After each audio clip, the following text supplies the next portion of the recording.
Halo, kembali lagi bersama saya di Lihat Tutorial Channel.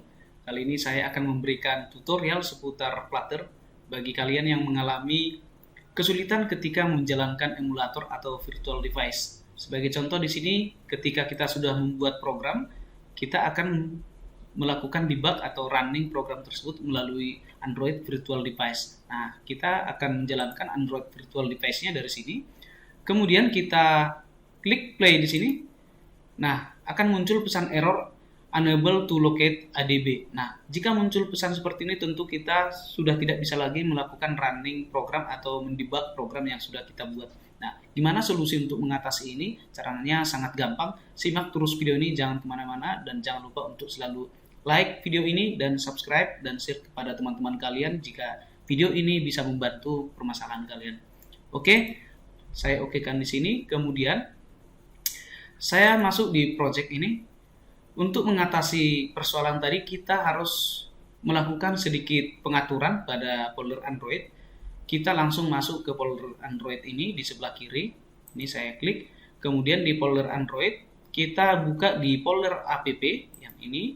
Kemudian jangan lupa untuk masuk ke folder src. Di folder src ini kita lihat ada sebuah folder namanya folder main. Kita klik anak panahnya. Dan selanjutnya kita pilih folder Java. Di dalam folder Java ini ada folder IO, ini dia. Kemudian di folder IO ada Flutter, dan di folder Flutter ini ada plugin. Nah, kita buka file yang ada dalam folder plugin ini. Nama filenya adalah generate plugin registrant.java. Nah, ini yang kita buka untuk mengatur settingannya tadi, supaya Android Virtual Device atau emulatornya bisa kita jalankan. Kita double klik.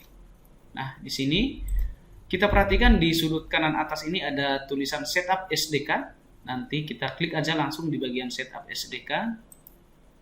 Nah, perlu diperhatikan di sini ada beberapa jenis Android API yang sudah tersedia di sini.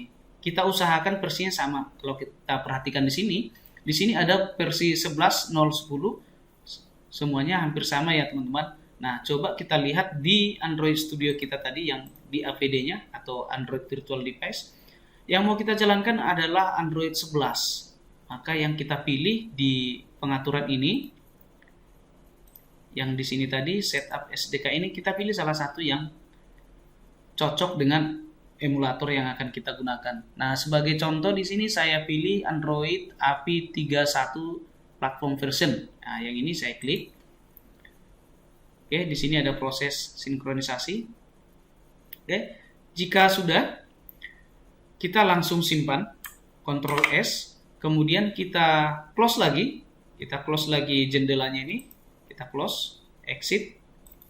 Nah, kita buka kembali jendela Android Studio-nya. Oke.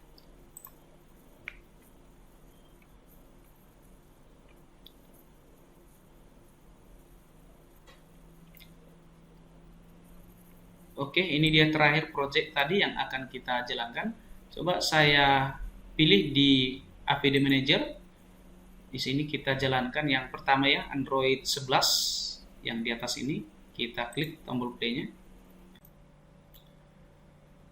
Sampai di sini masih belum bisa dijalankan emulatornya. Berarti solusi terakhir adalah kita harus menghapus dulu emulator yang ada di sini dan kemudian kita buat yang baru. Oke, klik di sini, kemudian kita hapus, pilih delete ya. Jadi nanti kita hapus dulu kedua emulator ini, kemudian kita buat emulator yang baru. Kita pilih yes. Selanjutnya kita hapus lagi yang emulator untuk Android 5-nya, kita pilih delete, kemudian pilih yes. Nah, kita okekan. Nah, sekarang kita akan buat emulator yang baru. Kita klik tombol create virtual device, kita klik. Nah, di sini kita pilih jenis-jenis Android yang akan kita gunakan sebagai emulator yang baru yang akan kita buat. Nah, sebagai contoh di sini saya pilih Nexus S. Nanti teman-teman bisa pilih yang lain ya. Selanjutnya jika sudah dipilih, pilih Next. Kita klik Next di bawah. Kita perhatikan di sini ada paling bawah Android 5 Lollipop ya. Lollipop ini posisinya sudah terinstall ya. Jadi tidak perlu diinstal lagi.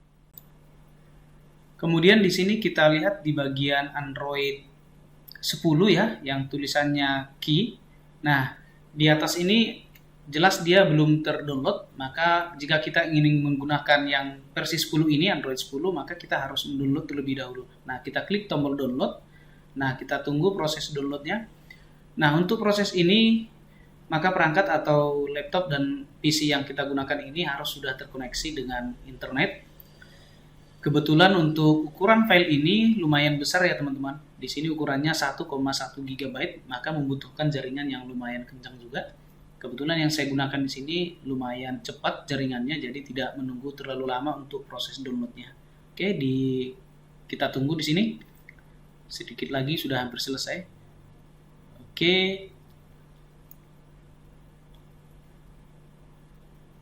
Ini sudah proses untuk unzipping-nya. Ukurannya lumayan ya, 1,1 GB. Nah, sampai di sini sudah selesai download dan unzipping, sudah done. Kemudian kita klik tombol finish, sudah selesai. Nah, selanjutnya kita perhatikan di atas tulisan key sudah berwarna putih, artinya sudah selesai di-download dan sudah bisa kita gunakan sebagai emulator. Nah, jika sudah seperti ini, selanjutnya kita klik tombol next. Nah, di sini ada pengaturan untuk AVD name-nya. Jika teman-teman ingin mengubah silahkan. Pada contoh ini saya akan menggunakan nama defaultnya, standarnya. Kemudian saya klik tombol finish. Oke. Nah, jendela kembali ke your virtual device. Nah, di sini tinggal satu AVD atau emulator. Kita klik tombol play-nya. Kita klik. Kita tunggu prosesnya di bawah, ada starting AVD. Nah, pertama sekali emulator ini baru dibuat dan dijalankan akan membutuhkan waktu yang relatif lama ya, tergantung kecepatan memori atau RAM laptop atau PC kita. Nah, ini sudah tampil sebelah kiri bentuk dari emulatornya. Ini sedikit berbeda dengan versi 11 karena ini versi 10, jadi ukurannya sedikit lebih kecil dan tampilannya agak sedikit lebih jadul ya teman-teman. Sengaja saya pilih yang versi 10 supaya lebih ringan untuk dijalankan di laptop saya. Oke, ini dia sudah tampil halaman awalnya ya. Nah, ini dia tampilannya. Android versi 10. Kemudian nanti kita coba langsung kita jalankan. Kita perhatikan di atas ini sudah muncul Android SDK. Sudah tampil. Kemudian kita klik run atau play supaya kita lihat hasilnya apakah tampil sempurna ke emulator ini. Kita tunggu prosesnya. Kita lihat. Perlu diketahui seperti biasa bahwa pertama sekali project kita run atau kita jalankan ke emulator membutuhkan waktu yang sedikit lebih lama ya, tergantung kecepatan dari RAM kita dan prosesornya. Nah, ini sudah tampil, lihat tutorial channel, ini splash screen-nya. Nah, ini sudah tampil dashboard-nya. Kemudian ini adalah drawer-nya. Kita klik menu politik. Oke. Drawer dan bottom navigation bar-nya sudah berjalan dengan normal. Oke, baik teman-teman, sampai di sini tutorial saya cara mengatasi emulator yang nggak bisa dijalankan atau muncul pesan error unable to locate ADB. Mudah-mudahan ini membantu. Jangan lupa untuk selalu like dan subscribe dan share video ini kepada teman-teman kalian. Dan sampai jumpa di video tutorial saya berikutnya.